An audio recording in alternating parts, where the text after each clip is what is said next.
So you've just started playing 7 Days to Die, and you're not quite sure where to spend your first set of perk points. When it comes to perks, there are literally tons of these to choose from. The first thing to take a look at is the weapon that you're using. There are lots of choices in this game, including spears, clubs, and knives. Now in the early game, you are likely going to be using either the knife, the club, or the spear.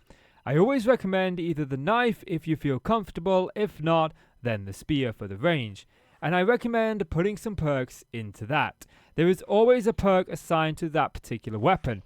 So in Perception, we can easily find the spears and we can put one into that. We can improve this by increasing our Perception by a few levels and adding more into the spears. By going down and focusing on the spear avenue, we reduce the amount of stamina that is used when stabbing with the spear. Now another good place to spend your points is within Fortitude. There are lots of good things within Fortitude that will help you out in the early game.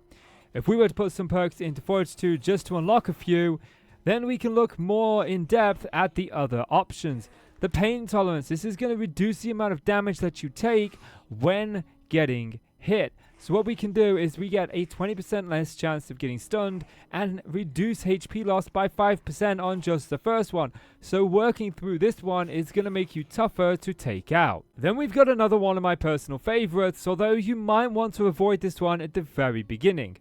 This is healing naturally. This means that your health is just going to regenerate without you really having to do anything. And this starts out at 1 hit point every 35 seconds and can go all the way up to 1 hit point every 5 seconds. Now there is one drawback to this particular perk, and that is you have to not be starving. So as long as your hunger is up, you will regenerate, but just be warned that as you're regenerating health, you're also consuming hunger a lot quicker. And the last one that I would recommend getting up to help you survive is picking an armor class of your choice, either light, medium, or heavy. With the 2.0 update, finding armored up magazines has become more difficult. They seem to be a lot rarer.